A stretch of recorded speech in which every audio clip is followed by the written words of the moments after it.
Professor Cantley. Long time no talk, Bob. Long time no talk. Yeah. You're looking well? Yes, thank you. I cut my hair for this, and I see you shaved, so that's great. That's about all I've done, yeah. Why don't we give a couple of minutes? I think some classes are just ending, and maybe we can give 2 or 3 minutes. Sure. And then get going. We had an awards ceremony yesterday at this time almost, and we had we have thesis next week, and so it's a busy time. This is the Garcia nominations. Nominated and over. In fact, I should send you a link to it's all done in Moreau. I'll send you a link to take a look at it. Okay, I think I saw some of the nomination, but that's as far I think as I got. Yeah. We just made a link public yesterday, I think. So it was some people you'll know: Hannah Moore, right? Bobby Jiang, Edwin Martinez, and Michael Stevenson. And I'm betting you've seen their work. You know Hannah, of course, for the lecture series. Sure. Yeah. But they were 4 beautiful presentations, and since it was done remotely, as it were, we were able to get all the former Garcia recipients, or a lot of them, to weigh in to vote. So we had like 26 people. Oh, that's great. Sometimes we just have 4 or 5 local people. Sure. Yeah. So that was kind of interesting, and went real well, I think. That's good to hear. Yeah, it was good. So let me find some information about you so I could introduce you properly. Make something up. I'm sure it'll be well. Better you know, it's funny because we say, what day works for you, and you remember you said April 1st. Perfect. April Fool's Day, of course. Yeah, there could be no other. So we'll make this a spring ritual. Sure. Okay, let me see here. I just had I had a link open and I've lost it. Let me see. I have too many things open. I mean, this is a situation if ever there was a man that needs no introduction, but I still think. Just, throw some finishing schools in there and some good office pedigree and stuff like that. That'd be awesome. Oh, I can't believe I can't find it. I had it open a minute ago. Help me out, guys. Where's I need Audrey and Hannah to post something to me real quick. This is kind of embarrassing because you have so many things going on. I can't always remember them all. Okay, here we go. I think I made most of them up anyway. It starts with about Bryan Cantley. How's that? Okay, folks, thank you for joining us today. Today we have continuing our lecture series, a really good friend for the SACD. He's been a great supporter of us, meeting with students when he visits, working with them on their thesis projects from afar, and generally coming to any number of thesis reviews. I think this is probably the 3rd time he's spoken. We had a great conversation last spring about education and teaching and drawing and things like that. Some of you might remember that. And a little bit of background. So Bryan Cantley is Los Angeles based. He runs the Formula Dimension Laboratory in LA. He's a professor of design theory at Cal State Fullerton, and he has a fabulously interesting practice. His work explores the area between architecture and media, using drawings as a site for continued speculation. The projects also look at the ethics of media and technology within the discipline, and what he calls residual constructs that express their spatial, political, and social implications. The studio explores these conditions through the language of the machine, using the vehicle of the synthetic construct as a means of discussing unorthodox architectures. His work is in the Permanent Collection of San Francisco MoMA, and is in the private collection of none other than Thom Mayne. He's lectured extensively about his work and had solo exhibits at SCIarc, the Bartlett, UCLA, and UNCC. That's North Carolina at Charlotte, I believe. His work has been included in any number of international publications, including AD Drawing Architecture, JAE, UCL, Blistering Romance, Surrealist Architecture Then and Now, Single-Handedly, Design in Ecologies #7, and Surrealism in Architecture. Bryan's first monograph, and is this right, Makudzu? Is that correct? Makudzu. Makudzu was published in 2011, quickly sold out, and now sells on the black market for thousands of dollars. He's working on follow-up books called Speculative Coolness, an experiment in project-based publications, and Pixel Smear, an extensive plunge, he says, into his experimental and speculative drawings. And he has kindly asked me to write one of the essays for these upcoming works. So there you have it. The other thing is that you see a lot of Bryan's work online. He's very active in social media, Instagram, Facebook, primarily. I think there may be other outlets, but he's a pretty easy guy to follow and to take a look at the work, because he posts early and often, and there's almost always something new popping up or something that he's working on. And he's also made some interesting experiments into 3D printing, blurring the line between hand and digital work, and other kind of speculative ways of thinking and making. And the surest sign of someone having success is when their work is mimicked in the studios, which I think happens everywhere now. You can see Cantley Jr. projects. So Bryan, without any further ado, thanks a lot for joining us, and I'll turn the show over to you. Thank you very much, Bob. Let me let me pull up my screen share and make sure this works.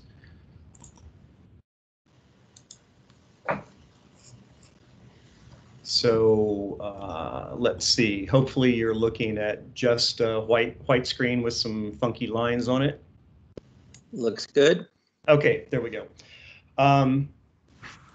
So yeah, gosh, USF, one of my favorite places to hang out physically when we can do it. Hopefully, do it again. I think I've been there 5 or 6 times for reviews plus the lecture. It's one of my favorite places. For those of you guys that are not associated with USF and are joining us online, you should check out their school. It's really unique. It's kind of still one of the few maker schools left around.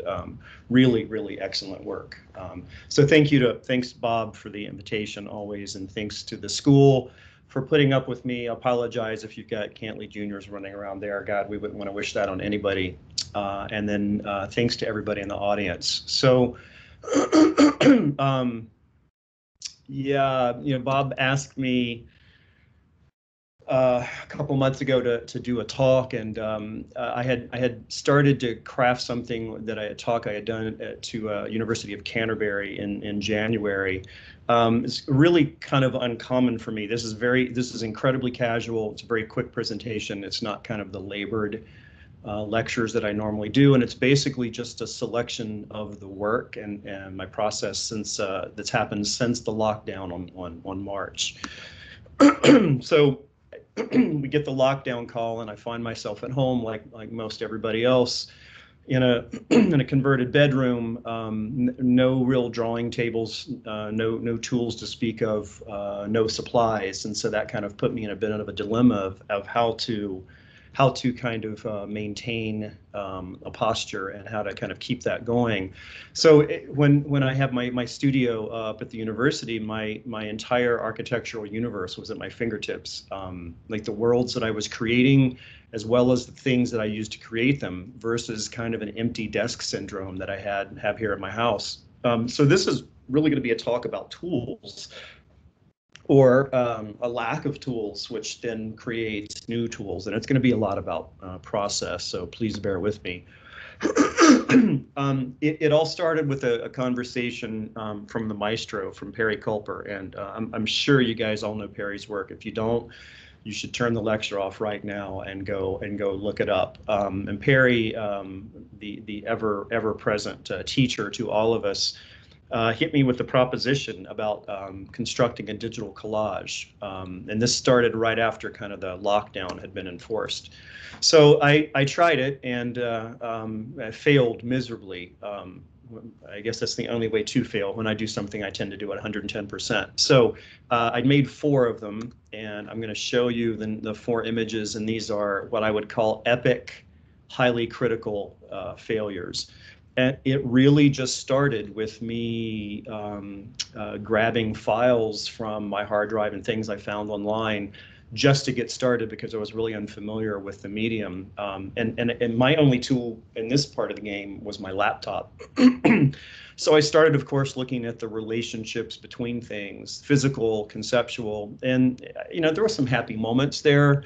I certainly was not understanding what the things were.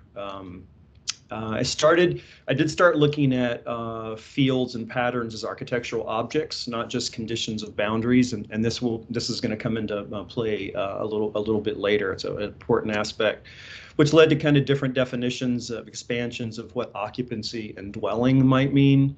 And again, these are very rough drafts of thought processes and kind of attempting to comprehend a different level of understanding of how I reference form and how I reference meaning. We started noticing the emergence of fields of formal relationships, but also that those relationships were both confirming as well as reforming architectural roles. The graphics, incredibly crude. I've never really done collage per se, trying to get a handle on the technique as much as the content derivations here.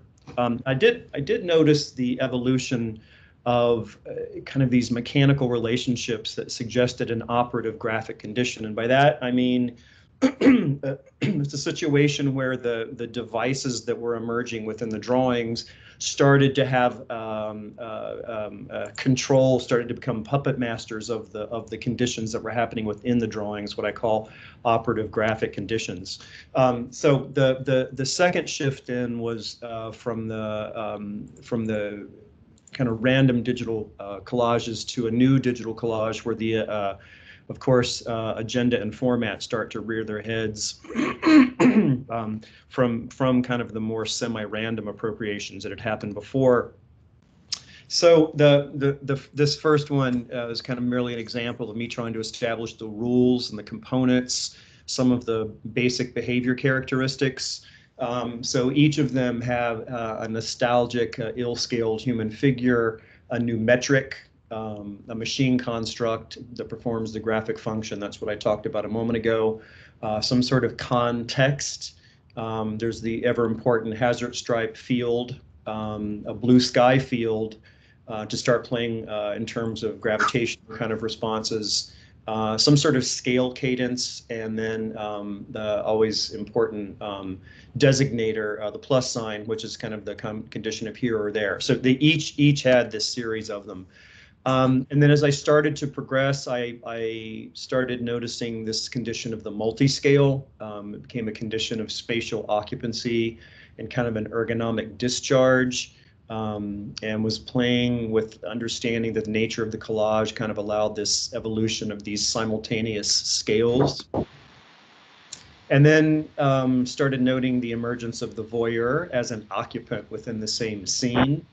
I think traditionally these have been segregated, and the role of the voyeur has been as the observer. And then, yeah, there are these devices, which I talked about earlier.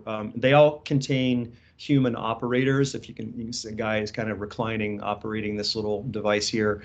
They started to begin conversing back with the initial human reference and started to continue to develop behavioral rules for the graphic operations, again, that I was talking about earlier. So each one of these started to get a little bit deeper in its level of unpacking. And then this led to the relationship of the operator and puppet within the compositional structure, exactly who was operating who and what was operating what.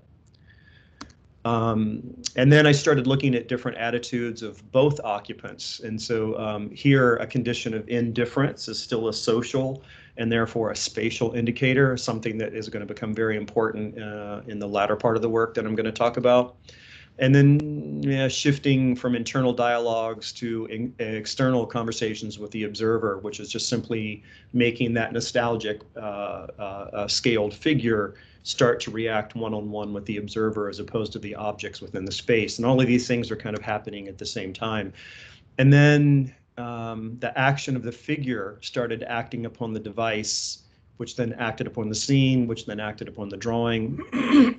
It's kind of an expanded view of a puppet master and a puppet, starting to ask questions about what was controlling and what was being controlled, something I always kind of play around with in my work, but really started understanding it at a different level through these collages.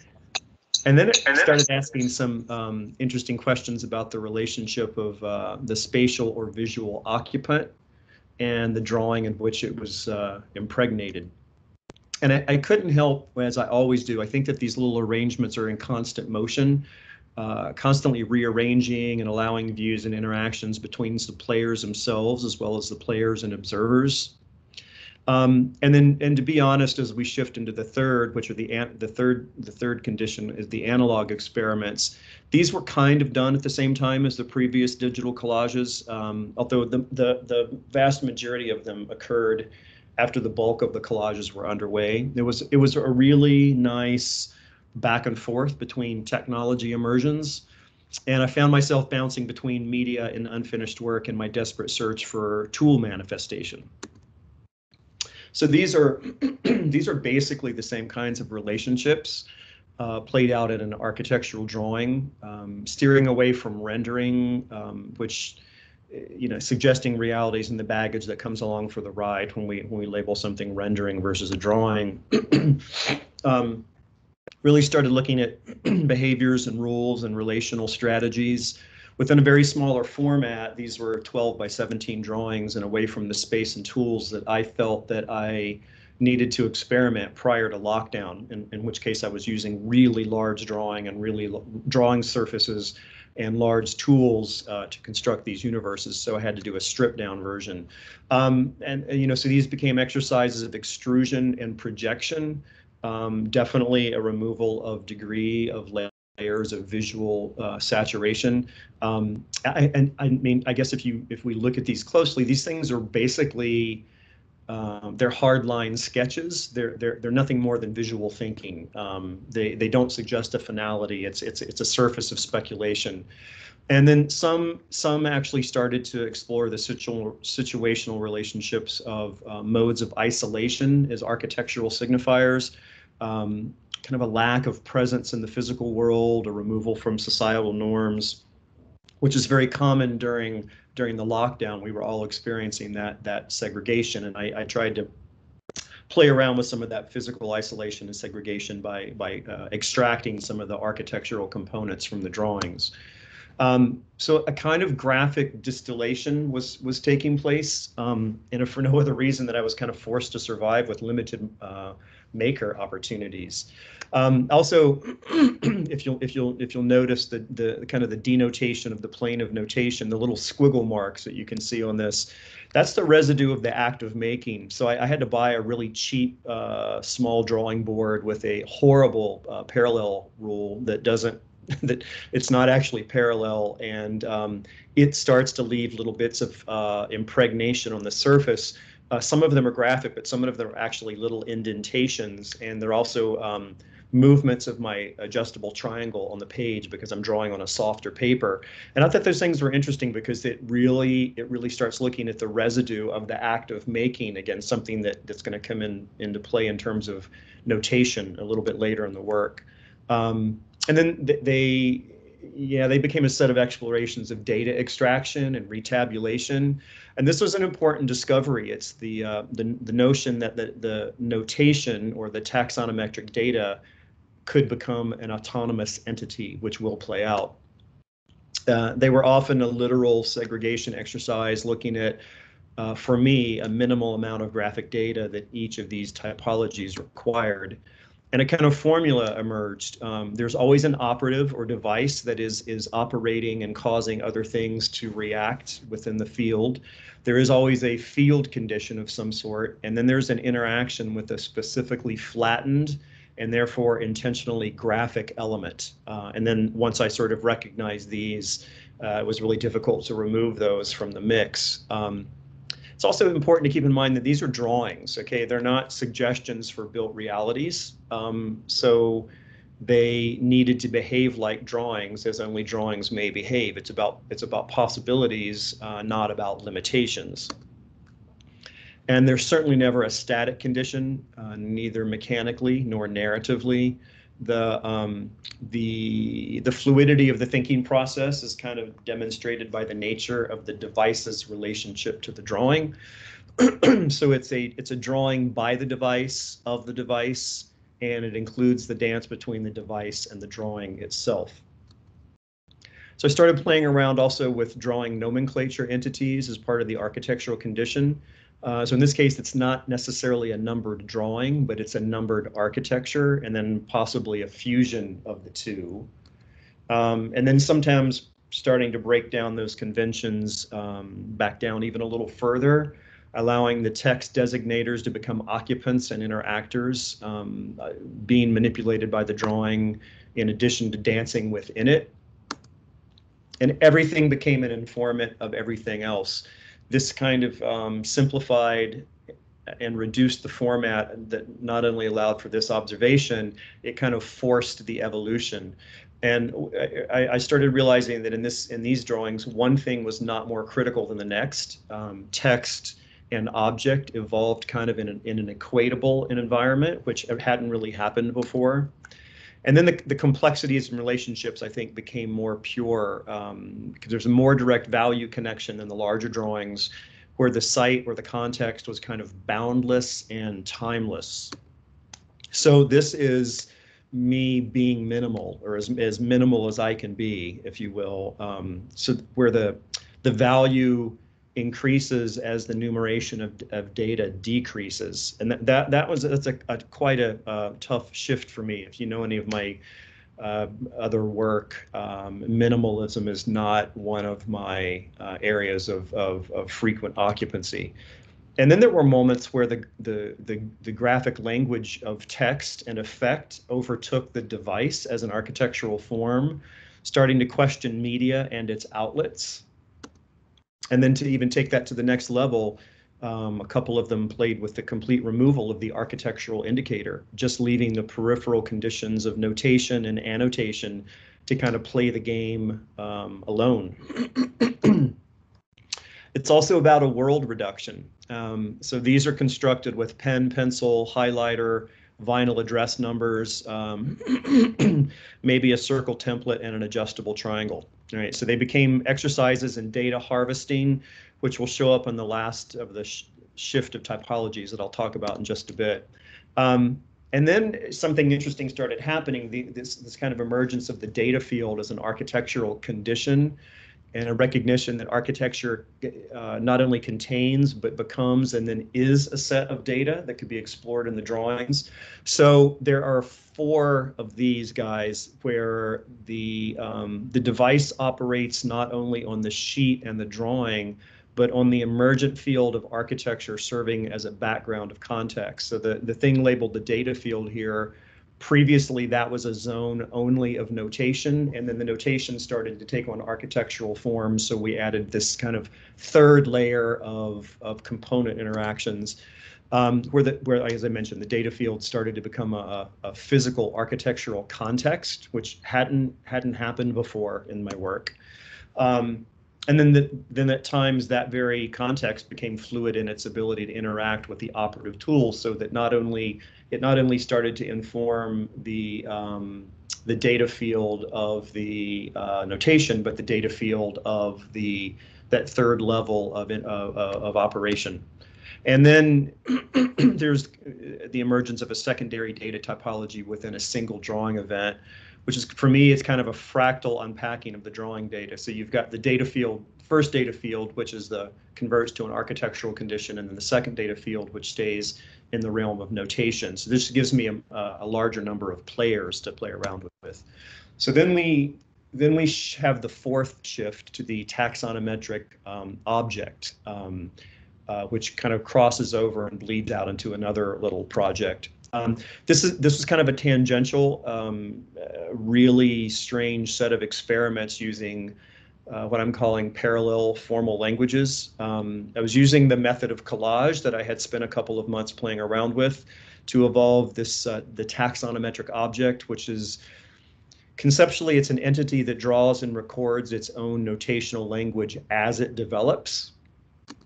And so I started looking at the nature of a projected notational system of both the object and of the drawing independently, each becoming its own entity, and then overtaking the legibility of the original architectural convention, which I really kind of like, looking at some of these things and not being able to understand where the object stops and the drawing starts.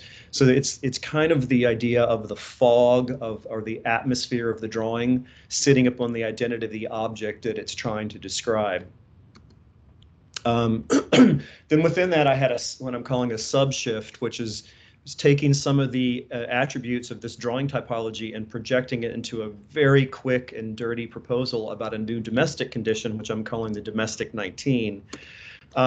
This is a very quick and it's an ongoing study with a new domestic typology as a response to the pandemic.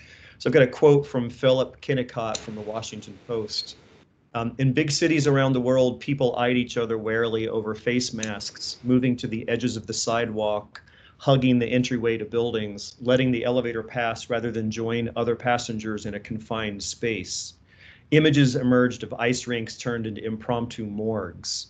On television, Americans saw family members gather outside windows of senior living facilities where their parents and grandparents were dying in record numbers. They stood unprotected from the elements among spindly ornamental bushes, putting their hands to the windows above them, seeking communication with people on the other side of plywood walls clad with aluminum siding. This wasn't just a social tragedy, it was the mark of an architectural failure and a real-time example of how people will spontaneously repurpose buildings if those buildings aren't serving them well. Meanwhile, hundreds of millions of people, including many architects, were confronting the inadequacies of their own domestic spaces, small apartments clustered around empty event spaces and workout rooms that weren't safe to use, with laundry available only in the basement. Open-plan suburban houses with vast interiors lacked sufficient partitions to keep people with the virus apart from those without it. As weeks of isolation turned into months, and as the fear of a rise of infections grew with the approach of summer, these inadequacies seem to forge a new consensus, not fully articulated but widely felt. Architecture is about rights, about air, about equal access to the necessities of life. So this little study is not about construction cost and socioeconomic equalities. It's more of an inquiry to the functions of a world where social distancing and the mechanics of clean air exchange might be discussed. And I'm as always, I'm not really so much interested in the answers, but the questions are the things that always kind of drive me. So this was a very, very quick and dirty project. It's a very specific response to lockdown. Started exploring the issues of the post-COVID domestic condition, that of isolation, of segregation, of filtering for sure, and of the Amazon delivery as a main method of interaction. So the front yard or the court, which was once a public gathering space, is now a mechanism of medical segregation and isolation. It becomes an architectural filter, utilizing the sun-drenched area and the volume of distance as a decompression and zone to defumigate, as it were. And then the emergence of the Amazon delivery port is kind of a main engagement with the human condition and what it might look like as an architectural event. And this was just kind of a very, very quick study of some of these topics. And then sort of reshifting back to the taxonometric drawing an object again. And this is nothing uncommon. Quite a few studios started looking at post-COVID world as kind of an architectural informant. And so, I mean, here, this is a really basic idea of, a kind of a dwelling unit that's based on segregated vertical space. And then you've got zones of pre-occupancy, of detox and protective layering. And then an expressed filtration system as an architectural device. And so I managed to have someone collaborate with me and do some 3D prints of some of this. And then the goal was to layer the physical model with its own taxonometric data. But I have no access to the facilities or the modeling know-how to do it. I had very, very quickly hit the limits of my physical abilities on how to generate these notational systems within a three-dimensional world. But it did start asking some questions for me, excuse me. Such could architecture become its own metric for filtration systems, its own exploration of isolation and porosity, the kind of idea of a buffer zone and how that might be articulated, how an understanding of an implied through a physically impossible condition. In other words, its own kind of annotative notation. And I had to put this on temporary hold as a specific response because of the lack of technology, but it did lead to, pardon me, the fifth shift, which was the analog collage, or I'm calling them the myth appropriations. So I started looking at what happens if the field of information, well, it's actually not even that, it's the actual receptacle for graphic data became part of the architectural conversation. So this idea of the buffer zone that I talked about earlier between public and private started carrying over. And it really got kind of back to the basics of line politics. And in a general sense, the exploring of potentials of social practice and the relationships between non-similar entities, which is what we do in architecture quite a bit. So I had these rogue data cells and data bits started to develop. And those are basically it's sets of data that don't conform to the rigorous rules and structure quoted by the graph paper in this case. And then the cellular responses that by definition have no inherent meaning when they operate outside of the contextual framework of the graphing paper. This is an opportunity where the parasite actually becomes the host.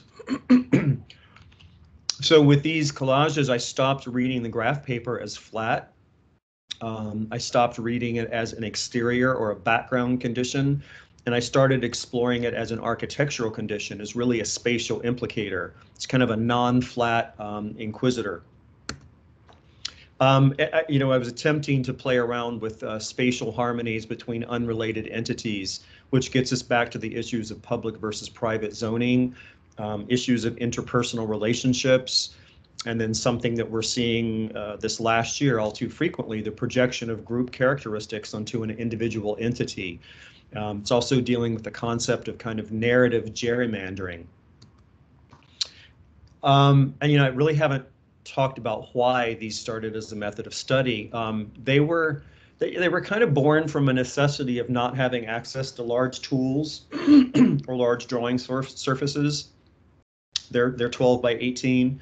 I didn't have access to a resource library of both books or my other work for reference, or even in an immersive environment like I typically have within my studio.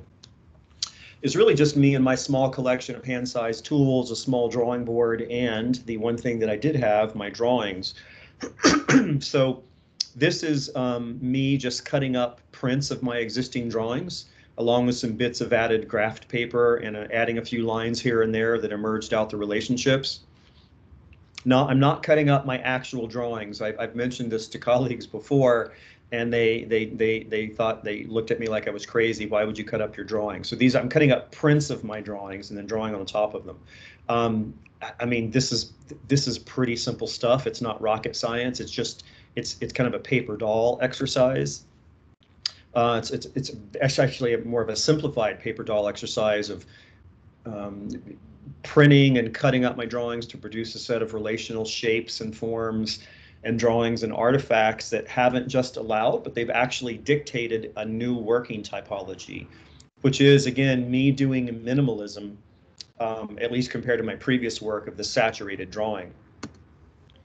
And I seriously doubt, in fact, I know for certain these would not have happened if I'd stayed the course of the normal, of the known, and in my case, the comfortable. This isolation and lockdown forced me to begin processes of redefinition, even if it was done kicking and screaming, and it certainly was. Here I was playing around with the idea of a kind of a dimensionalized data field, which I think is a significant observation emerging from these prototypes. There's also the appearance of the data reader as an autonomous entity, which starts to function as both the observer and the internal metric of the drawing itself. And that's something that is definitely coming back into play with later work. And I also started looking at onomatopoeia as a formal inclusion. I mean, for what it's worth, I have always, for 20 years, played the sound effects of my machine architectures in my head as I imagine them traveling around the page, kind of interacting with each other, and the notational fields that they create. They have a soundtrack, just as most buildings do. All you have to do is listen. The sounds that our architectures make can be quite astonishing if you're an observer. I also started looking at drawing as a site of occupancy itself, and then the measurement of that occupation and that notation. So then once I started to anthropomorphize the drawing, more boundaries of architectural standardizations were removed, which started to open them up to describe occupancy and spatial relations in quite a new way for me. Looking at impossible relationships that can occur within these multi-dimensional, multi-chronological spatializations has been quite liberating for me. And trying to find semi-permanent relationships with non-permanent conditions perhaps is a futile task. Again, these are kind of snapshots of a single moment of a multiplicity of chronologies and spatial variables. But it allowed me also to look at the architectural device not only as a mechanical system operating or manipulating the drawing composition, but as a graphic system informing and deforming architectural thought and then hopefully architectural space. So they started asking questions about spatial implications, about relational strategies, and obviously about picture plane deconstruction. And this has also allowed some views into the properties of drawing versus image and to the realizations that a difference actually exists and that it is okay for that to be. And I think that was an issue that I was wrestling with before. I think I was overly concerned with that sub-definition. And then, of course, this realization is that this information does no one any good but me, of course, but that's what one does in isolation. It allows the focus to be one of an inward growth and hopefully somewhat of a radical change. And so I've become very interested in conditions of self-referential mapping within the context of the singular drawing event, having kind of stripped away my crutches of data saturation. I've also become very interested in what connective tissue might mean architecturally. And again, my apologies if these are very repetitive. These are really kind of a live recording of the unfolding and restructuring of thought patterns and studio assessments. And they're probably not the most visually interesting things to look at, but they're an honest documentation of kind of a minor evolution within my studio and my head. And a lot of these, like this one, were abandoned during the process due to technical difficulties and content misfirings. In this case, I started having problems with my printer, and it was removing resolution. So the printer wasn't printing clearly, and then I discovered after I was adhering some of the collage work onto the paper and drawing over it, I was removing resolution and fidelity as the drawing was worked with my triangle and my parallel bar. So some of them got so muddy to the point that they stopped serving the purpose of a spatial exploration. But then that always leads to an interesting question about how I know when a drawing is complete, if there is such a thing. Which I do have to say, it's a very common, but it's a very good and it's a very genuine question. And the simple answer, and I think a common answer to those of us that draw as a method of searching and experimenting and using spatial visualization as a means of those kinds of inquiries, is that it's done when the drawing no longer tells us anything new, when it ceases to participate fully in the dialogue between it and me, or when the issues outlined at the beginning have been investigated to a point that no longer requires another view, at least on my part, as well as when it is visually baked long enough to where it kind of delivers its goods to be a herald of inquiry, where observers gauge it as a marker for further questions instead of answers. And then the last three I've got of these here, they haven't been scanned, so these are just rough iPhone photographs, but I like them because they show the roughness and quickness of these projects versus as projects as process versus projects as product. You can see a real lack of refinement and the speed of making that don't show up in the final scanned images. It's interesting because the compression of the scanning lid on the glass receptacle actually leaves an imprint quality on the drawings. So these are incredibly crude as architectural artifacts. It's a couple of hours per collage. I try not to overthink them. I try to allow them to be very fluid in the conversation. And often the issues raised during the drawings are continued into the next drawing and the next drawing to see if there are any alternative levels of resolution. And again, that's a term I hesitate ever to really use. I think the lack of a tightened script within these drawings has actually been quite liberating. The crudeness and the speed of their evolution are stimulating and quite freeing. I might make the argument that because of the requirement for simplicity, I've been forced to acknowledge and nurture this condition of the strip down, the removal of baggage of methodology to which I was clinging. I guess these are, I consider these to be sketchbook entries just done with slightly different media. And then to possibly re-inform that condition when I can begin to shift past minimalism back into a world of deeper inquiry and graphic engagement.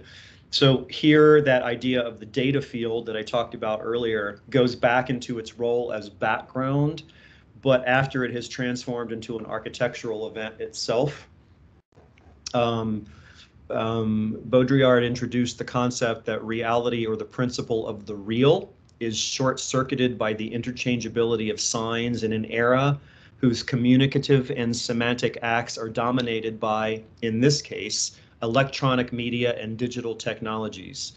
He also proposes the notion that in such a state where subjects are detached from the outcomes of events, political, literary, artistic, personal, or otherwise, events no longer hold any particular sway on the subject nor have any identifiable context. He also claimed that a constant stream of appearances and references without any direct consequences to viewers or readers could eventually render the division between appearance and object indiscernible, resulting, ironically, in the disappearance of mankind in what is, in effect, a virtual or a holographic state composed only of appearances. Which then brings back the question of what's next? What do I do with this information, this re-identification? For me, I ask, is it really a re-identity, or is it more so just kind of a notable ring in my tree stump of a career, another notable jumping off point, even if it's only recognizable to me internally? Or does the work start to revert to a more architectural convention, such as this implied sectional relationship, or does it move along to something else? So then we have kind of the next to the last shift, which are Speculative Coolness and Pixel Smear, which are two book projects. So about maybe around this time last year, maybe a little bit later. Peter Baldwin enters the scene. I think Peter is here today. Thank you, Peter. He can field questions better than I can. So Peter and I found some common interest, and he foolishly agreed to be the editor for these books. And so this is, the bulk of our time has been working on these in the last year as well. So the first book is Speculative Coolness. It's a follow-up to Makudzu, that Bob mentioned, which was published in 2011. It looks more of a kind of a project book, looking at where project existing between architecture and its media. It's work that starts to explore relationships between technology and its ethical implementations, that of media culture and its opportunities to correct its own misuse, and kind of a spatial practice. And then the second book, which is called Pixel Smear, which, as Bob mentioned, is going to be hopefully a deep dive into my work with the experimental drawing, an examination of the critical components of drawing, which is that of denotation, connotation, and annotation. And it's going to explore the drawing as a site for the speculative condition. It's going to very likely be a catalog of works that range from simple sketchbook entries to several completed series. And we're thinking of this, both of them actually, but definitely this one is kind of more of a jumping off point as much of it as an arrival. And then in working with trying to figure out the structure and the curation of the books, I've been evolving a couple of projects for inclusion in the book. So the first one is an older project that has been reawakened, and I've been kind of noodling around with, which is the Tree Hugger, which is basically a scanning appliance. It conceptually, it scans deforestation maps and cell tower location diagrams, documents that record kind of haunted archaeologies of landscape reconfigurations, power line boulevards, and plots of topography legislation. It maps parallels of residual spaces and artifacts between the scanning appliance and its planes of denotive information. It kind of starts to embody the idea of the plane of denotation detonated. And the idea is that it would kind of traverse the flatness of the page, starts to function like a modern day Ouija board, which kind of locates primal past of both historical and projected landscapes. And then very recently, just started working on ideas for a new project, and this is really in its early infancy. It's called the Hotel California. Although it's a project that's been brewing in my mind since I arrived in LA in 1988, it's just started to manifest itself. It's really about input versus output. It's about kind of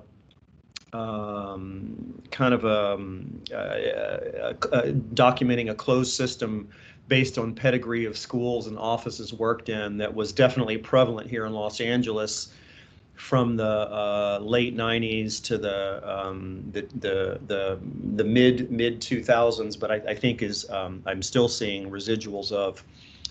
It's a kind of a very segregating condition. The condition can be in a system of facades, which is a typical typography of the LA condition itself. Mirrors on the ceiling, the pink champagne on ice, and she said, "We are all just prisoners here of our own device." And in the master's chambers, they gathered for the feast.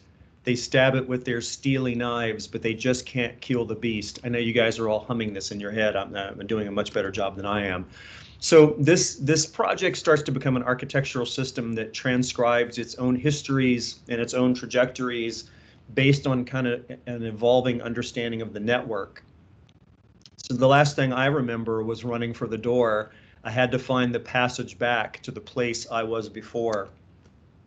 It's also evolving in extreme jumps at this point, changing radically, I mean radically on a daily basis, stripping away the excessive bits to establish and examine the zones of accessibility within a given system. This project has gone through extreme editing to distill what is actually critical to the search, which is not uncommon to a nonlinear process that my drawings engage. As they say, you have to kiss a lot of frogs, and that's where I am with the project. Relax, said the night man. We are programmed to receive. You can check out anytime, but you can never leave. So then, in the spirit of not being able to leave, the question becomes, and I've just got just two more images here. Where have we arrived now that we can start to identify the other side of lockdown? And I say that with a lot of skepticism. I guess the question is, architects, can we define the post-COVID world in terms of new terms, facing it with new tools, new understandings, and certainly new sympathies? For me, the question becomes, and I think a lot of architects and certainly a lot of students, is where will I go once I go back? Once my workspace is reinstated with everything once again before me, what choices will I make and what am I going to do differently? And I think that's the real question, the real topic of this chat, and it's a good place to end it, because in the end, if there were such a time as the end, I'm going to argue that it really doesn't matter what crayon you have or what hammer you hold, but rather what knowledge you possess that allows you to move as a shifted path from whence you came. So the question is, not that any of us know how, will we change the path of our shadows? So that's going to do it. I will just do a little plug here. We're going to be doing a live Q&A on the book projects, Peter and I, this Saturday at 12 o'clock Eastern time. Actually, I take that back. It's 10 o'clock my time. Yeah, so 1 o'clock Eastern time. Sorry, I think I was preparing this slide before we did the time shift. And for what it's worth, this is the Zoom ID. It's posted on our social media, but it's hopefully we'll be able to have an hour-long session of questions and answers about the book project specifically. So I thank you guys for your attention, and we'll open it up for some questions and answers if there are any. And I suspect there'll be many. Hopefully there's more answers than questions. Feel free to turn your mic on and ask a question, or type it in the chat box if you like.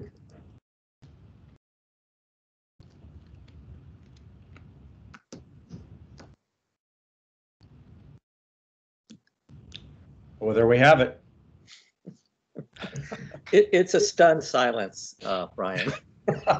Hi, Bryan. It's Astrid. I've asked you this question before, but I just wanted to ask again because I loved your response, and I'm sure that a lot of other students haven't heard it. But what is your ultimate goal as a designer, and like what do you aim to achieve through this exploration of design?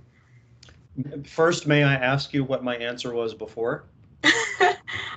You said that you like to explore different shapes and forms and just have fun and play around with just creating as much as you can, something along those lines. That sounds good. I mean, in all seriousness, if you guys aren't having fun with what you're doing at the school level and then at a professional level, you know, my sort of philosophy is why do it. Ultimately, my goal as a designer, beyond playing around with kind of formalistic languages, is to really start to question the parameters or that zone between architecture and its media that I talked about, and hopefully to maybe open up the definition of what architecture might be in the future. I mean, at the end of the day, I realize that my little studio, here it is in all of its glory, is really only important to me, and I'm just kind of making some doodles and making some observations that I can use and I find interesting, and every once in a while I get into some interesting discussions about it. So I think it's about promoting the dialogue of the discipline of architecture when you boil it right down. Probably a very different answer than I gave you before. Depends on what day you hit me on. Thank you. You're welcome. Thank you for the question. Someone has their hand up, but I can't see who it is. So please go forward and ask your question. Okay, thank you. So hi, Bryan. Thank you so much for coming and giving a lecture. I I'm sure like many other people here, like they've seen your work on Instagram and we're just like, what the heck, this guy's amazing. But I did end up joining the lecture a little late, so I hope you didn't already answer this question, but I was curious as to how you developed the style, like your design style that you have now. Maybe like the things or architects or designers that inspired you, and things like that. Thank you for the question. I did not answer that. It can be a long answer. So Bob, if I start going off on a tangent, you'll have to cut me off. In terms of developing a style, I don't look at it as a style. And I think that to use that term, it can get a little dangerous at times. I prefer to think of it as a language. How I developed it, I grew up in North Carolina, in a distant suburb. The sticks, we called it. My father was a textile worker and used to take me to his textile plant, and I would climb inside of these machines that were large enough to be architecture. And I also grew up around a lot of farm equipment and road making equipment because they were kind of building our community.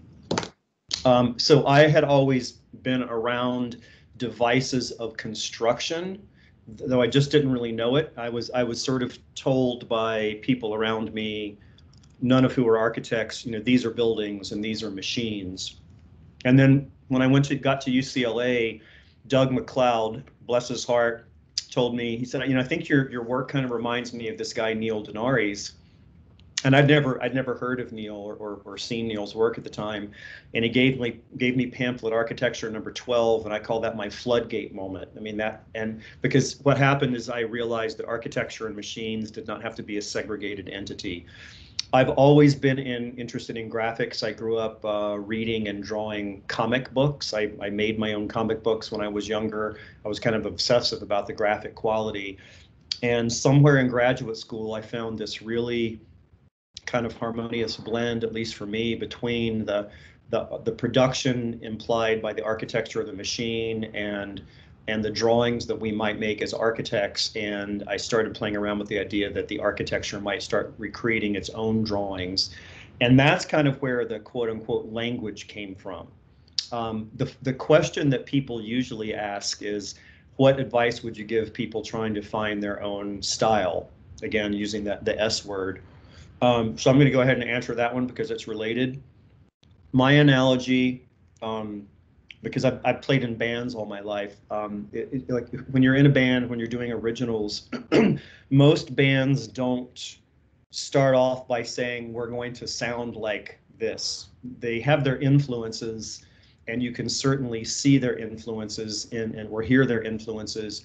But if it's a successful band, their sound emerges and develops from the relationships of the players and how they grow. So my advice then would be to become a sponge and to mimic whatever you can at this point, but to understand why you're mimicking, what you're mimicking, take the important parts out of that, let it become your own voice, and stay away from that S word as long as you possibly can. It's sort of like, it's like being in love. You know it or you don't know it. And when you find your voice, you know it. You don't need somebody to tell you that it's there. Also keep in mind that I've been doing this longer than all of you guys have been alive. So that graphic language has been many a decade in the making, and it's still under a process of evolution. So hopefully that answers your question. Yeah, thank you so much. You're welcome. I'm sure we have some more questions, guys. You can raise your hand or turn on your mic or put something in the chat.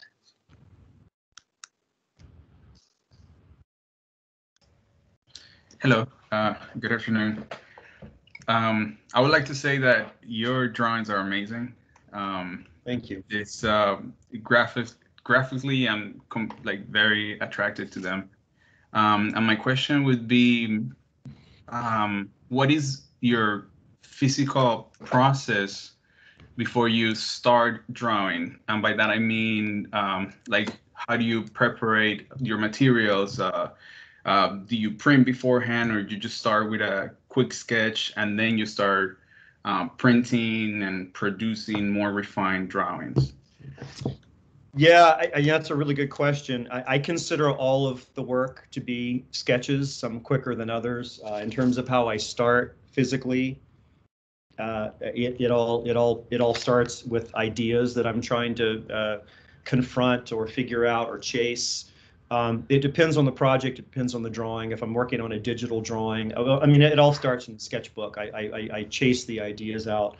Physical drawings, it's changed over the last year. Obviously, I would start with doing many thickness layers of yellow tracing paper, trying to figure out relationships and construct larger base drawings that sort of functioned as a context. And then the rest of it's pretty organic. And I draw on both sides when I'm drawing on Mylar, and I'll draw on multiple sheets of Mylar because I like having the multiple layers being independent of each other and kind of informing each other. In terms of the drawing that I've been doing since the lockdown, I think that collage, the analog collage, is representative of how I've changed my process. So I'm physically taking old work that I've scanned and printing it out and cutting it out and just kind of, sort of working it together till I find some interesting new kinds of relationships, like the emergence of the data field. Then I'll go back into the sketchbook and I'll deal with that for weeks at a time, and then I'll eventually, when I feel somewhat comfortable in the question that I need to ask, I'll pull out of that and start back on the drawing surface. It's a really interesting question. It doesn't have a singular answer, so hopefully I didn't dance around that too much, and it gives you a little bit of a process reveal. That was great. That was great. Thank you very much. Thank you for the question. Who's next? These are really great questions and really informative answers.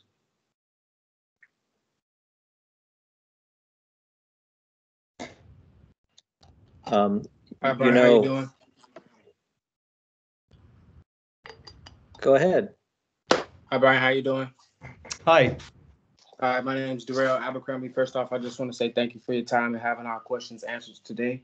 My question to you would be, I noticed that you do use colors in your drawings. Is there certain emotions that inspire you to choose your color palette, or do you work based off your materiality that you're choosing, or what is some of your inspiration behind picking your color palette? I don't think anyone's ever asked me that question before. That's a really good question. Obviously, I'm drawn to color palettes that most people are not drawn to for specific reasons. I noticed somebody put up in the chat the Instagram link for the Q&A, and it's got the OSHA hazard striping. I've been drawn to that since I was a kid. I find it really interesting that colors can sort of say danger and stay away. I find them, they do it because of the high contrast. Also, again, growing up in the South, the orange and the white checkerboard that are found on the outbuildings around airports. I used to go hang out around kind of a local airport when we made it into the city, and I was fascinated by those. And basically, they're mappings of structures to give people warnings about spatial integration, right? You've got a proximity to an object that you probably need to stay away from, a step on a machine or a building in case you're a pilot. So those color schemes of the contrast and those patterns are things that normally I've drawn to, and because they become quite graphic, they tend to flatten.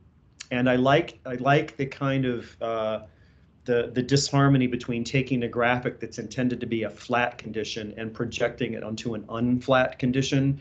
I like the idea of making something potentially in stealth mode in three-dimensional because you're covering it with a pattern or a graphic or a coloring system that is intended to highlight, but what it actually does the reverse. It kind of makes it blend into a field. I'm also very drawn to grays because I think there's a lot of color of kind of base machines. Again, I've got this weird obsessive romanticism with the machine, and the grays tend to allow me to have an interesting field which to play off of other conditions.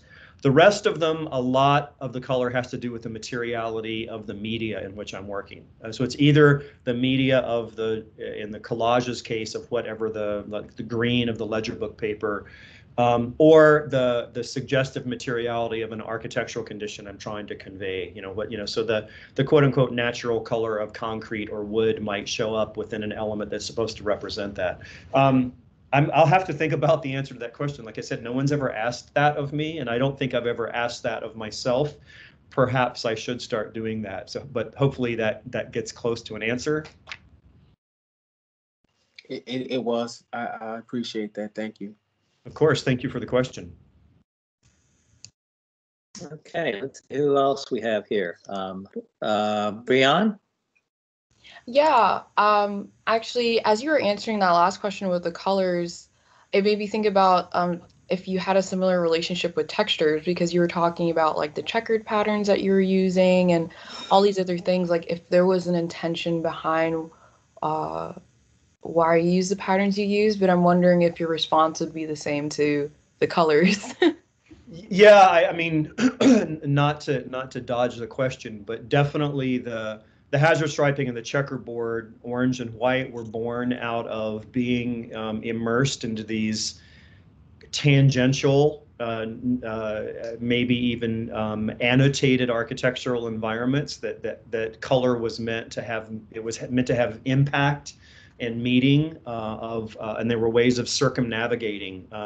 So that's why I just have always been kind of obsessed with those, because they impregnated themselves on me at a very early age, possibly for the reason they were intended, but possibly I've kind of distorted them into a tangential use. And then so I guess for me it makes sense to take those things off of the architectures and then to project them in kind of new territories within the drawings and some of the architectures themselves. I don't know if there's another pattern that I use per se, but those are kind of the two big ones that show up, and yeah, that's the reason behind them. So sorry, not much information there. Sorry. No, it's okay. I'm just finding this really interesting because it's amazing how much like psychology and how much of your childhood is like seeping into what you do and how you're able to recognize that. Because I feel like that happens to a lot of designers, architects, whomever creating work, that there's like psychology, maybe things in their childhood seep into the work and they may or may not notice, but it seems like you have a very good grasp on it, because a lot of the things you've been saying have been referencing back to where you grew up, how you grew up, and things like that. So yeah, I feel like my questions are being answered, maybe not the way I thought they were, but this is still super helpful. I'm really enjoying this. Oh, well, good. It's an interesting observation. I think a lot of us do. I mean, we're products of our environment, as much as some of us wouldn't like to not admit that. But I think at some point, some of us, it's trained out of us to lose the cultural symbolism that I mean, mine's basically growing up in kind of a farming and textile community, kind of deep embedded in North Carolina. So to sort of not that I've ever tried to deny it, but as you're learning, as you're becoming a mature human being, to sort of pick and choose what you draw from. I've just never been able to. It left such an impression on me. I've never felt a need to sort of remove those. Although I do have to say, when I was an undergraduate, I was not encouraged to pursue the colors and the textures and the machine conditions. Again, it wasn't until I was in graduate school that something started to emerge. Some professor kind of picked out and noted that. Once he did it, I couldn't really back off of that. So I think it's important for everyone to embrace the path that they have embarked upon to get to the point where they are, and then to be very selective as to how you use the information that's kind of imprinted on you as you've moved through that path. Mm-hmm. I think that's a great point. Yeah, go ahead, Bryan. Sorry, I know I'm hogging your time. No. Continuing off of that, I don't know if it's a continuation, but still touching on your childhood and in relation to your work, do you ever feel a sense of nostalgia when you're looking at any of your completed work, or even while you're in the process of working? Yeah, oh, that's another interesting question. I think the work itself is nostalgia. I think that's the way that I'm dealing with it, that I'm possibly recreating these fantastical environments that I created in my head when I was a kid, running around and playing on farm equipment or playing on road making equipment, or when my dad took me to the plant, climbing in these tenor frames and these machines that were big enough to be massive houses. I kind of, prematurely constructing these fantastical environments. So I think everything I do is an act of nostalgia. I've never thought about it like that before, but I mean, I really feel that it is. That's I feel like I should be paying you instead of my therapist. We're so much into the significance of my childhood here. This is one less hour I have to pay for in the future. You can cancel next Wednesday's appointment. Yeah, we're done. No, but I think that when students come in, it is like you say about learning a language, and they probably abandon their own history for a while. And maybe it's not till thesis or around that period where they start to revisit where they came from. I mean, I think it happens here. Our thesis projects very often are autobiographical. Absolutely, yeah. And you sat on a lot of them. Yep. And you don't want to deprogram someone with a new language as a freshman to the extent that they can't recapture who they are and what they are and where they came from, but use kind of a different lens to look at all that. Yeah, I think that's a very critical observation, Bob. Yeah. I mean, it's funny to talk about color. And, I grew up as a military kid, and the equipment on the flight line where my father worked was bright yellow until it was olive drab green, and everything was olive drab and camouflage. Right. And those are very integral to the way I saw the world for a lot of years. I'm surprised there's not a wall in your new house that's been camouflaged.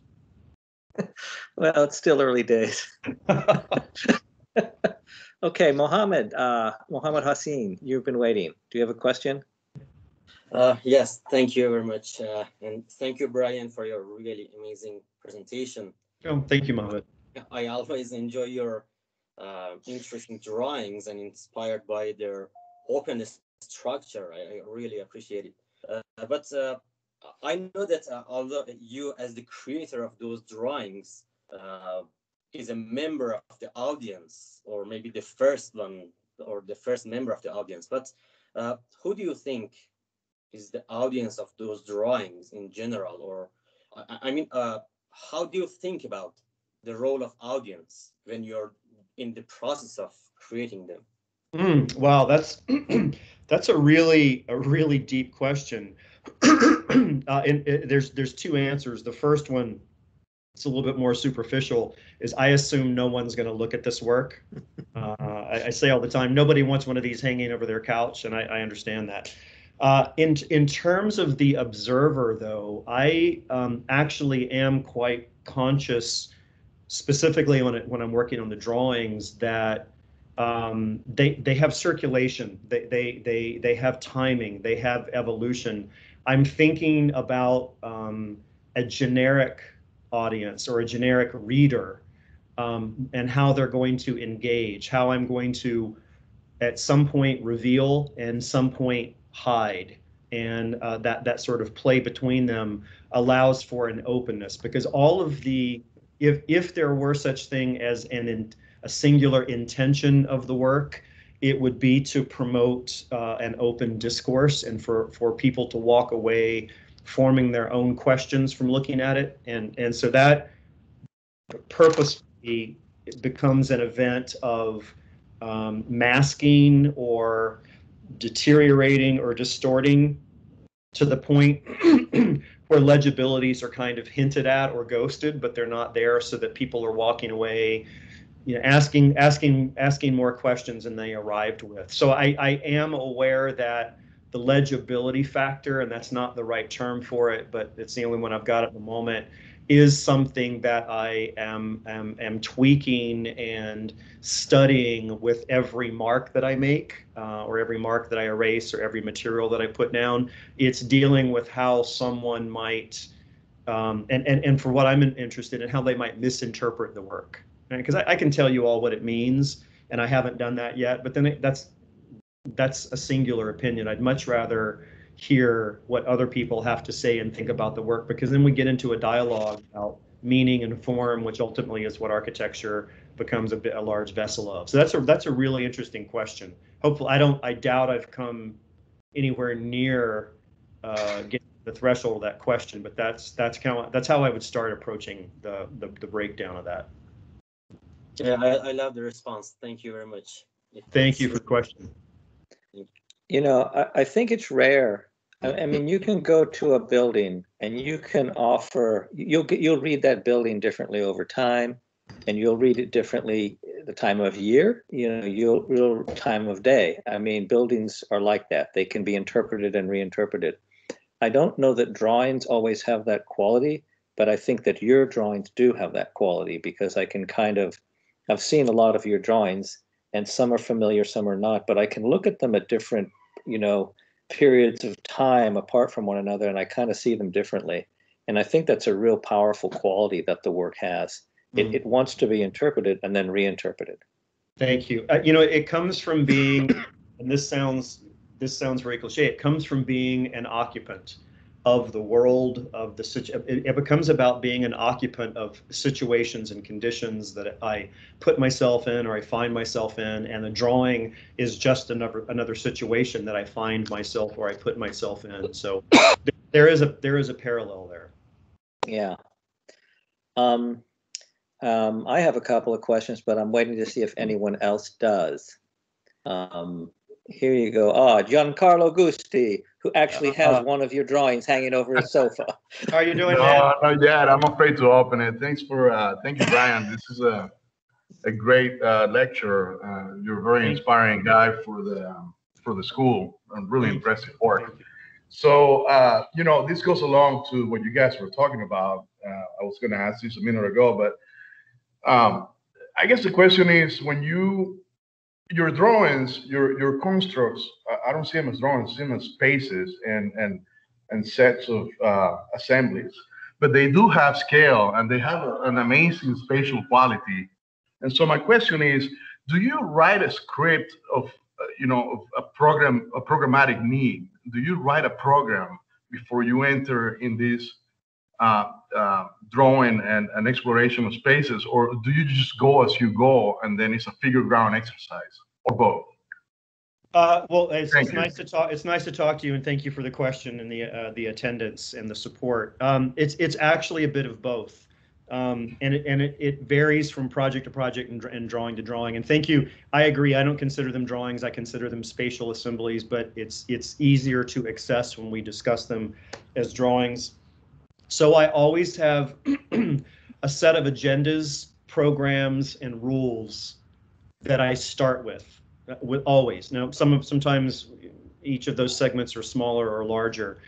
And then one of the rules that I start out with is to allow for new rules, behavior modifications, and programs to evolve as the drawing evolves. So I'm doing a bit of both. I do set up a structural system to respond to, and then just like in jazz, the call and response, the response is organic, but it is based on the structural properties of the call that happens before it. Some of them are more response than call, and some of them are more call than response, but I could probably say with some authority that the vast majority, if not all of the work of the drawings, has that multi-tiered level of structure and program and ruling systems that are built in. So one is predetermined and one is organic, and it evolves. And what I find interesting is when the evolutionary set starts to contradict and erode the initial set. I find those to be some really interesting moments where the spatial configurations become a little bit more speculative and experimental. Very good, thanks. That's what I thought. The jazz example is right on. Thank you, man. Thanks. Thank you, Gigi. Thank you. Let me see. Who else do we have? Did you have something else, Giancarlo? No? No, I just can't mute it again, but I'll do it. Okay. Thank you. Okay.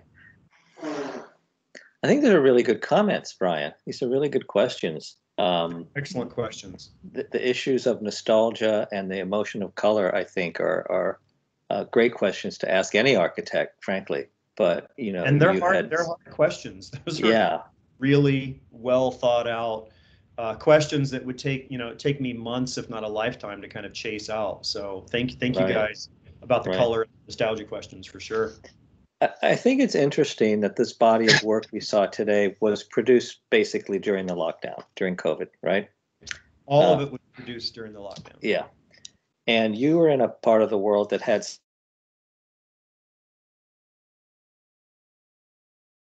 Bob, your sound went away there.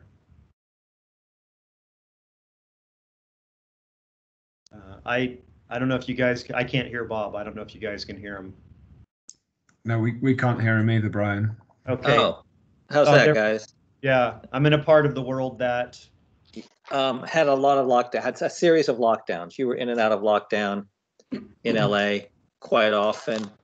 Here in Florida, it is ironically the wild, wild west. We went in lockdown once, and we don't need no stinking lockdown. So we have a different system of governance here in Florida. Right. We're not far behind now, but yes. Well, yeah. The saying is that no one's safe while the Florida legislature is in session. But we love them anyway. But in all seriousness, it's been a strange year, and there is in a lot of your work, I think, a politic lurking, but it's not a Democratic, Republican, independent politic. It's about control. And you've talked about that a little today, and certainly we were in a kind of politic moment where space and access was something that was controlled. In a lot of ways, it's always been controlled, and that was heightened by the death of George Floyd, and it was heightened by the racial justice protests, and it's been an extraordinary year when you pause and just look back on it. I mean, it's been a blur. It's been both, for me, slow motion and a blur. It's kind of ironic in that way. And I think there's this interesting sense about the work that it maps territories, it suggests movement. I mean, there is a kind of way to read your work, and it has, and I don't mean it's not a formula, but it has a kind of typological clarity to it. And you talked about that. You talked about the field condition. You talked about, we always have a series of notation. There's a kind of notation system. There's a field condition that's typically a kind of ground, a background. And the field conditions vary quite a bit, actually. And then there's the kind of apparatus that seems to want to move and project and suggest a kind of very, very dynamic spatiality to it. And I think it's very interesting work if we think about it as a kind of instrument that's mapping control or something like that. And I don't know if you really think about it that way in a kind of direct way. And I don't know if the kind of politic of the last year enters into your work in any different way than it had or hadn't before. But I think the kind of milieu that you've been working with is different, and the work looks a little different, partially because of limitations of tools that you talk about. But I'm wondering if there's other things that were kind of in play, or if there's a body of work yet to emerge that could react to this past year in yet another way. Yeah. Wow. Thanks, Bob. That's something to chew on. Control. Sure. I mean, probably my work is the only thing in my life that I can control. Yeah. I mean, partially tongue in cheek, but I mean, it is, and even then I can't control it, but I have control of when it happens and when it doesn't happen. The rest of my life has never been about control of any stretch of the imagination. Operating within structural systems as a musician, well, I'm a drummer, I'm not a musician. We're the guys that like to hang out with musicians.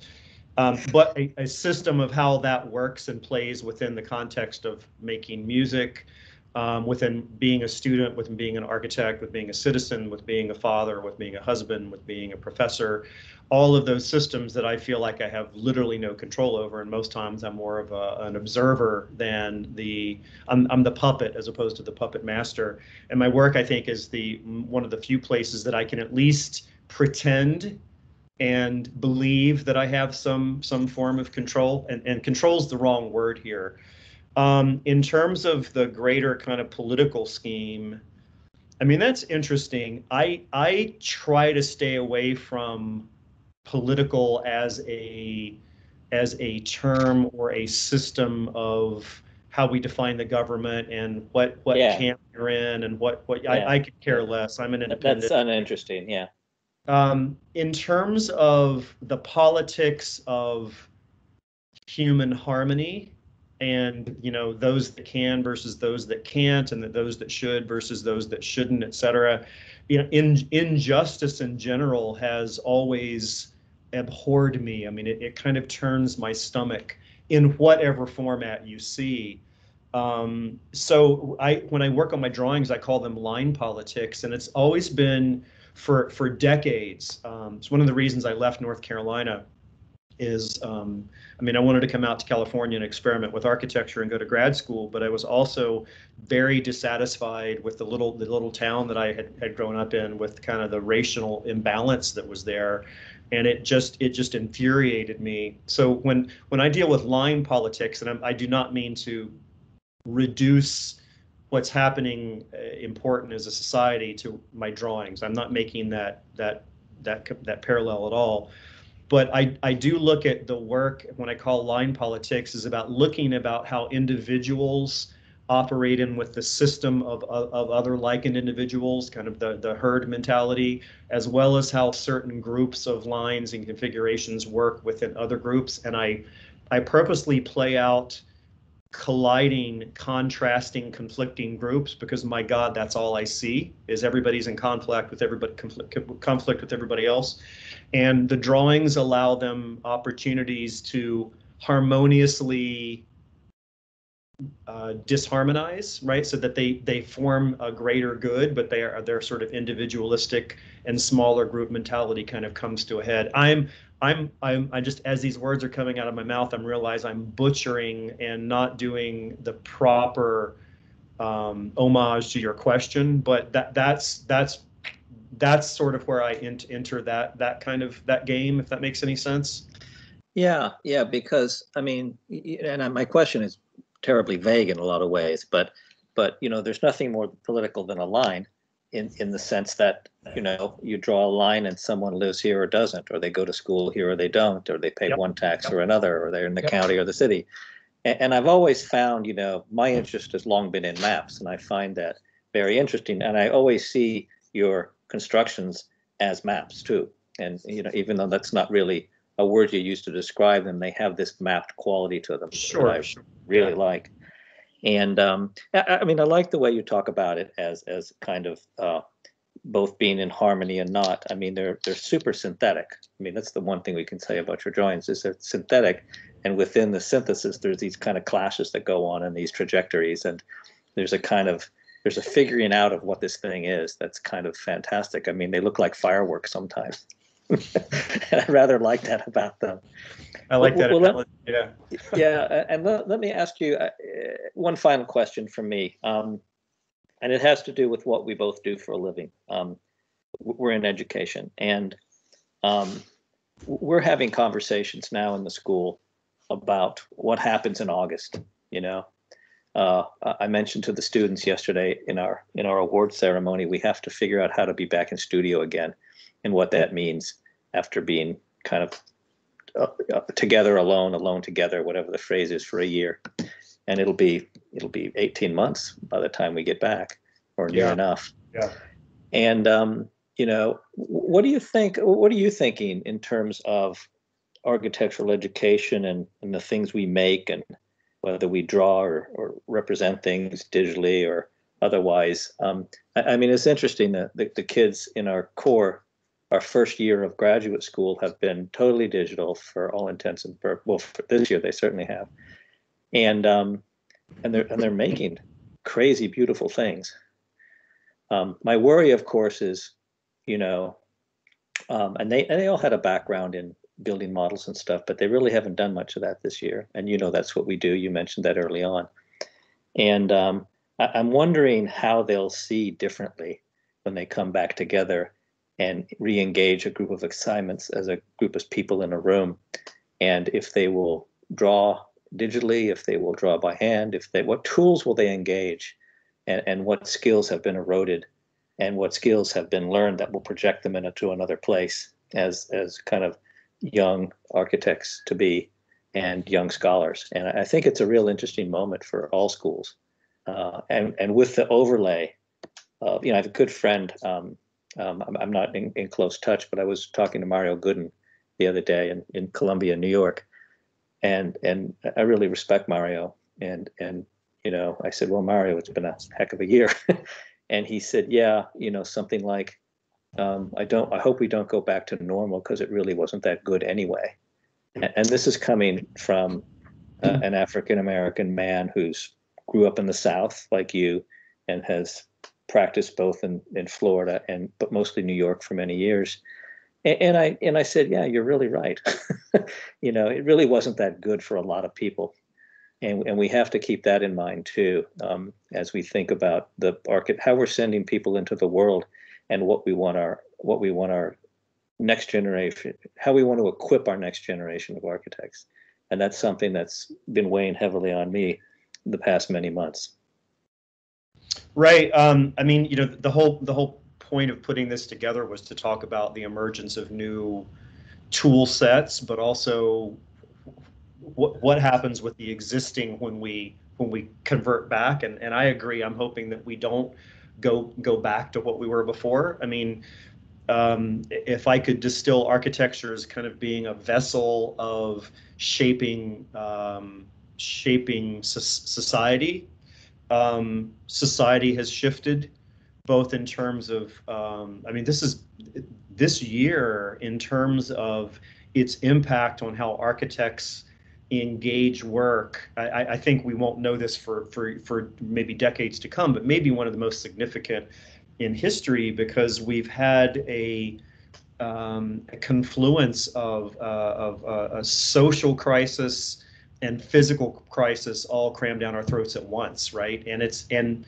they, in some sense, both of them needed to happen because things need to change. No, I'm using the wrong words. Not that any of that should be imposed on anybody, but I guess the question for all students and architects is, yeah, when you have a chance to sort of let go and do a back shift, I mean, my thought would be is if you haven't learned anything from the process and you haven't gone through an evolution, then you need to hold on to that a little bit longer until it actually physically manifests. Now, whether that is digital modeling versus physical modeling, or how we interact in the studios, or how we think our buildings are going to interact with public and other people. Like, I would suspect, I've been saying all along, you know, I talked to my wife about this, who's not an architect, but I'm really interested in the residual pedestrian architectures that have occurred, like the sneeze guards and the dots on the floor at the supermarket. That's architecture. That is a social positioning and a compositional value based on movement and time and circulation and proximity. And I hope that doesn't go away in the sense of it's a mark. It's a drawing that was made of a chronology of events. And I think that needs to be brought back into the studio, not literally those conditions, but the idea that we made changes based on that. And that I don't know how that cannot become a nostalgia is the wrong word, but I don't know how that cannot imprint and allow for a future alteration and growth. And I would suspect, Bob, that that question about, what's next and how that's going to, is not something that's going to be answered. Not that you were suggesting this in a semester. I mean, I think this is going to take decades to figure out what the hell just happened and how do we respond to that. I mean, you have the undesired, unenviable position of running a school. I do not. I can hide in the shadows. So I only am addressing it on a very kind of macro level, but I'm very curious to see what happens to that condition when we go back, assuming that all happens, initiates. Yeah, and I guess we'll find out soon enough, although I'm not sure what I'm running. I feel like I'm along for the ride pretty often. But anyway, look, Bryan, it's 4:30. You've been with us for 90 minutes. I'll let you get back to your life. But I can't thank you enough, and thank you for taking the time and preparing this talk. It was really wonderful. And I have pages full of notes here that will somehow influence the essay that's limping along that I'm to be writing for you. Oh, good. Well, thank you for the opportunity. USF was one of my favorite places. Yeah. I just realized that the first group of students that I probably started talking to 6 or 7 years, they're not there anymore, right? And so it adds to the gray hair. So it is one of my favorite places. You guys have a very unique program there that all the students they're still here should be very aware of and very proud of. It's such an unusual breath of fresh air with the schools that I visit. Well, thanks a lot. We appreciate that, and we hope you'll continue to visit. Sounds good. Okay, thank you all for tuning in, and stay tuned for the next events. Thesis next week, Wednesday, Thursday, Friday, and we hope we see you there. Once again, thank you to all of you for tuning in today, and thanks so much for Bryan spending some time with us. Thanks to everyone. Take care. Okay, take care. Bye-bye.